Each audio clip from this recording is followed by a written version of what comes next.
UP में निकाय चुनाव को लेकर नेता रफ्तार के साथ बहुत स्पीड के साथ दौड़ रहे हैं, क्योंकि 4 तारीख को मतदान होना है। आज 29 अप्रैल है, 3-4 दिन बाकी हैं। 1-2 दिन पहले जो चुनाव प्रचार होता है वो ख़त्म हो जाता है। हमारे साथ हैं गठबंधन के ही नेता के विधायक हैं पुरकाजी से अनिल कुमार। किस तरह की तैयारियां चल रही हैं? तैयारियां बहुत अच्छी चल रही हैं गठबंधन की। हमारे जनपद में 8 नगर पंचायत हैं, 2 नगर पालिका परिषद हैं, जिसमें 5 सीटों पर राष्ट्रीय लोकदल के प्रत्याशी चुनाव लड़ रहे हैं, 4 सीटों पर समाजवादी लड़ रहे हैं, 1 पे आज़ाद समाज पार्टी है।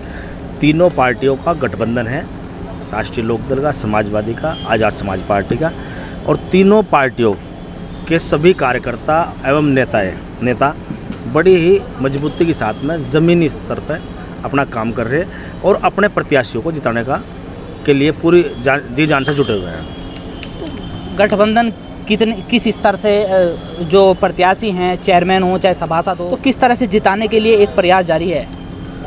देखो, चुनाव तो कार्यकर्ताओं से होता है और गठबंधन में कार्यकर्ताओं को कमी नहीं है। सभी समाज के लोग हैं, सर्व समाज के लोगों का समर्थन है सभी प्रत्याशियों को, तो इससे चुनाव होता है। चुनाव के लिए कोई ऐसा तो है नहीं भाई जो है ईंट या रोड से चुनाव हो।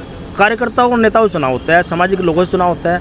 आज तमाम इन सब चीज़ों का गठबंधन, आज जो गठबंधन हमारे प्रत्याशी है, चाहे वो सभासद के हैं, चाहे वो चेयरमैन के हैं या अध्यक्ष के हैं, उन्हें सब समाज का समर्थन मिल रहा है। और मैं ये मानता हूँ, मैं 4 चुनाव लड़ चुका, 3 चुनाव जीत चुका।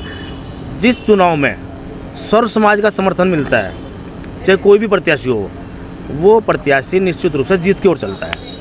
विस्तार होने के बाद पुरकाजी का जो विधानसभा में एरिया लगता है वो भी मुजफ्फरनगर नगर पालिका परिषद में लगता है, तो कितनी वोट हैं जो मुजफ्फरनगर नगर पालिका परिषद में लगी, और गठबंधन को अनिल विधायक कितनी वोट दिलवा पाएंगे? सभी दिलवाएंगे, खाली अनिल विधायक भी एक कार्यकर्ता है, तो मैं भी एक कार्यकर्ता। कितनी वोट हैं, जो कितना हिस्सा है, कितनी वोट हैं जो अभी मुजफ्फरनगर नगर पालिका परिषद में लगी? अगर आप विशेषकर मुजफ्फरनगर नगर पालिका की बात कर रहे हो, तो यहाँ गठबंधन के प्रत्याशी लवली शर्मा जी चुनाव जीतेंगे। एक समीकरण होता है चुनाव का। अब आप देख लो, गठबंधन का चुनाव, अभी उपचुनाव हुआ था खतौली, यही तीनों पार्टी चुनाव लड़ रहे थे, यही समीकरण था, यही सामाजिक समीकरण था। वही समीकरण भारतीय जनता पार्टी के सामने आज भी है, तो आज भी बीजेपी के सामने चुनौती है। और आज तो जैसा आप मुजफ्फरनगर की बात कर रहे हो, मुजफ्फरनगर में लवली शर्मा जी को टिकट दिया गया है, और टिकट किसी व्यक्ति विशेष को नहीं दिया जाता, टिकट दिया जाता है उसके समाज को।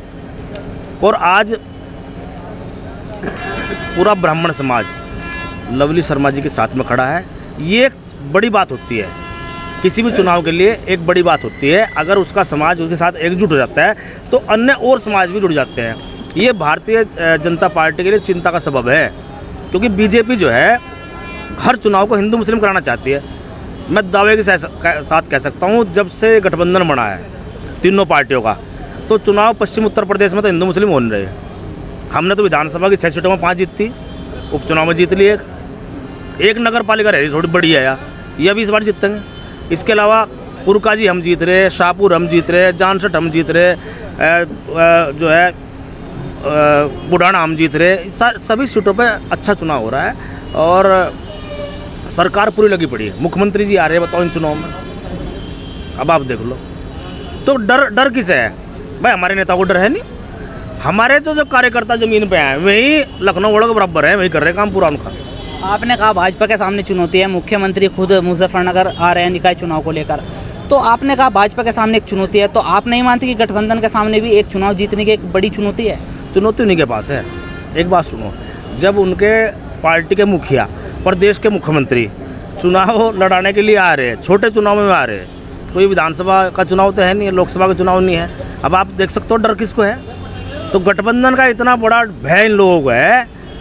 गठबंधन अगर रात दिन सपने में गठबंधन आ रहा, तो राहें कितनी आसान मानते हैं आप? यही वो मुजफ्फरनगर की सदर विधानसभा सीट है जहाँ से जो भाजपा के विधायक भी हैं, यूपी सरकार में मंत्री भी हैं, लेकिन 5 विधानसभा सीट की बात की जाए तो आपके जो गठबंधन है, गठबंधन के विधायक हैं, आप भी पुरकाजी से विधानसभा सीट से विधायक हैं, तो कितनी बड़ी चुनौती मानते हैं आप? क्योंकि सदर विधानसभा सीट भाजपा के खाते में। यार ये मुजफ्फरनगर नगर पालिका परिषद का अगर बात की जाए उसमें 3.5 लाख, इसमें एक एरिया और भी बढ़ गया, 4,21,600 कुछ वोट है।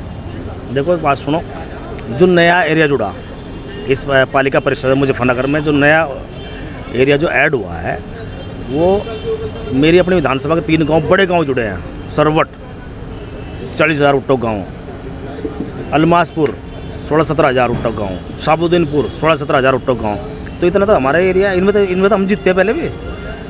जो आउटर एरिया है, आउटर एरिया में जो है गठबंधन ऊपर रहेगा। अंदर जहाँ भारतीय जनता पार्टी का परंपरागत वोट रहता है, देखो वहाँ बीजेपी जीतते कि उसको हम ये नहीं कह सकते, लेकिन ज़्यादातर जो है, ज़्यादातर एरियो में हम लोग चुनाव जीत कर निकलेंगे और भारी मतों से निकलेंगे। आपके समाज की आपने बताया कि 36,000 वोट हैं तकरीबन, लेकिन बहुजन समाज पार्टी का जो प्रत्याशी है वो भी मैदान में है, और जो बीएमआरबी के चीफ हैं, आज़ाद समाज पार्टी के राष्ट्रीय अध्यक्ष द्वारा तीनों पार्टी का, रालोद का और समाजवादी पार्टी का गठबंधन है। समाजवादी पार्टी के सिंबल पर चुनाव लड़ रही है लवली शर्मा। तो क्या मानते हैं कितनी वोट जो अपने समाज के आप दिलवा पाएंगे 36,000 में से? अगर प्रतिशत, कितने प्रतिशत वोट हुआ उसके मुताबिक कितने प्रतिशत वोट लवली शर्मा को दिलवा पाएंगे? दिलवाने की बात नहीं है। जो हमारा दलित समाज है उसने खतौली उपचुनाव में पूरा 100% वोट किया, मैनपुरी में दिया ना। देखो ये लड़ाई विचारों की है। जो बहुजन का वोट मानना चाहे दलित समाज, उनके विचारों की बात है। जो उनका परंपरागत प्लेटफॉर्म बहुजन समाज पार्टी, वो आज कमज़ोर साबित हो रहा। और दलित समाज 4 बार इस प्रदेश में सत्ता में रह चुका, वो कमज़ोर स्थिति में वोट नहीं करने का। उसे ये पता है आज भारतीय जनता पार्टी उनके संविधान को ख़त्म कर रही है। संविधान पर लगातार चोट करने की बात करते हैं, उसको बदलने की बात करते हैं, उसकी समीक्षा करने की बात करते हैं, आरक्षण को ख़त्म करने की बात करते हैं। तो वो वोट क्यों देंगे ना? उन्हें पता है उन्हें बेहतर विकल्प जो भारतीय जनता पार्टी को परास्त कर सकता है, उसे हरा सकता है, उसको तो वो जो है गठबंधन है। तो इसलिए गठबंधन को वोट देंगे सब लोग। और भारतीय जनता पार्टी ये सोचती हो कि दलित समाज से वोट देगा, दलित समाज से वोट देने वाला है नहीं। दलित समाज के लिए उसने कुछ आज तक कोई ज़मीन पर कोई काम ही नहीं किया, तो क्यों वोट देगा? और वो वोट बेकार करने का, ये मेरी गारंटी, वोट नहीं बेकार करने का। जहाँ उसे अपना मत का इस्तेमाल सही लगेगा, जहाँ वो कामयाब हो सकता है उसका वोट, वो वहाँ वोट करेगा। और उसे अच्छी तरह जानकारी है कि उसका वोट जो है गठबंधन में कामयाब हो रहा है, इसलिए गठबंधन प्रत्याशियों को वोट करेगा हर जगह। खाली जनपद मुजफ्फरनगर सीट की बात नहीं, हर जगह ये स्थिति है। तो विधानसभा सीट के, जब पुरकाजी विधानसभा सीट के चुनाव था तो आपने वादे भी किए होंगे, वोट भी मांगे होंगे। उसी एरिया का मुजफ्फरनगर नगर पालिका परिषद में भी आ गया है। अब भी चुनाव है तो वादे किए जा रहे होंगे, वोट मांगे जा रहे होंगे। तो क्या समस्याएं हैं वो जिनके देखते हुए अब की बार उनसे वादे किया जा रहे हैं और उनसे वोट की अपील गठबंधन प्रत्याशी को की जा रही है? देखो ये जो लड़ाई है ना भाई, पार्टी की लड़ाई है, विचारों की लड़ाई तो है ही, उसके अलावा लड़ाई विकास की भी है। जो ये आउटर एरिया मैंने गिनाए हैं, इनमें गांव देहात से लोग आ रहे, रोज़गार की तलाश में आके बस रहे। जब वो बसते हैं, सड़क की, नाली की, खड़ंजे की, बिजली की समस्या तत्काल पैदा हो जाती है।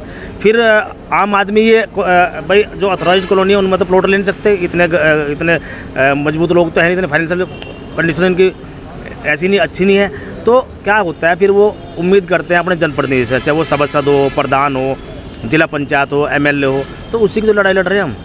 अभी सरवट में मैंने 50 लाख रुपए लगाए, 1 साल नहीं हुआ मुझे, लेकिन सरवट की बात कर रहा, सरवट में इतने विकास की ज़रूरत है कि उसमें करोड़ों रुपए की आवश्यकता है विकास की। तो उन्हीं के हित में तो हम काम कर रहे हैं, उन्हीं की लड़ाई लड़ रहे हैं, ताकि जो उनके नाली खड़ंजे बन जाएँ, CC बन जाएँ, उनकी जो मूलभूत सुविधाएँ हैं, ये दिक्कतें हैं, सारी दूर हो जाए, उसी की लड़ाई हम लोग लड़ रहे हैं। तो जो विकास कार्य करा है, क्या वो इस चुनाव में फ़ायदेमंद साबित होगा? निश्चित रूप से बिल्कुल फ़ायदेमंद क्यों साबित होगा भाई? पब्लिक भी जानती है भाई, विधायक जी का भी अपना फंड है, लिमिटेड फंड है, वो कितना करा सकते हैं। तो हम लोगों को यही बात बता रहे हैं भाई, आप जो है गठबंधन प्रत्याशी को वोट दो। भारतीय जनता पार्टी का प्रत्याशी आपके लिए काम नहीं करता। उन्होंने भारतीय जनता पार्टी के जितने भी चेयरमैन रहे या 2 बार कांग्रेस के रहे, उन्होंने क्या करा? कुछ करा थोड़ा ही है। वो ज़मीन पे है ही नहीं। वो तो उद्योगपति लोग हैं, जीत कभी घर में बढ़ना, उन्हें हार कभी घर में रहना। 6 महीने पहले चुनाव से बाहर आ जा। राकेश शर्मा या उनकी वाइफ गृहिणी है, और राकेश शर्मा जो है 24 घंटे लोगों को दुख में खड़ा, सुख में खड़ा, उनके तीजे में, तिरामी में, मुंडन में, जन्मदिन में खड़ा। तो ऐसे आदमी को वोट देना चाहता है। हर आदमी ये चाहता है कि मैं जिसको वोट दूँ वो मेरे बीच में रहे। मैं बीच में रहूँगा तो मेरी पहुँच उससे आसानी से हो जाएगी। तो ऐसे उद्योगपतियों को वोट नहीं देंगे बिल्कुल भी। और हिंदू मुस्लिम में चुनाव होने वाला है, जो बीजेपी से हिंदू मुस्लिम कराना चाह रही, ये तो अतीक के मर्डर में भी वोट ढूंढ रहे हैं भाजपा वाले। अगर अतीक के मर्डर से भी वोट मिल जाए तो आप स्थिति देख लो इनकी। ये नहीं बताते कि हमने उत्तर प्रदेश में ये कर दिया, ये काम किए। काम नहीं बताने के, धार्मिक उन्माद फैलाओगे कि कैराना में पलायन, मुख्यमंत्री जाए तो वहाँ अभी भी पलायन की बात कर गए मैं। तो क्या संदेश देना चाहेंगे? अब 4 तारीख को मतदान होना है। भाई मैं तो संदेश ये देना चाहता हूँ अपने तमाम सभी सम्मानित मतदाताओं को, अपने विवेक से इस्तेमाल करें। आप ये देखो आपके नज़दीक कौन है, क्योंकि जनप्रतिनिधि से ये अपेक्षा करता है वोटर कि वो उसके दुख सुख में काम आवे। भाई दुख सुख में तो काम वही आवेगा जो आपका बीच का आदमी है, जो उद्योगपति है वो आपके काम नहीं आ सकता। ये थे हमारे साथ पुरकाजी विधानसभा सीट से विधायक अनिल विधायक। इनसे हमने बात की निकाय चुनाव को लेकर, इन्होंने हमारे सवालों का जवाब दिया। देखते रहिए खोजी न्यूज़ और मैं आपके साथ हूँ फिरोज।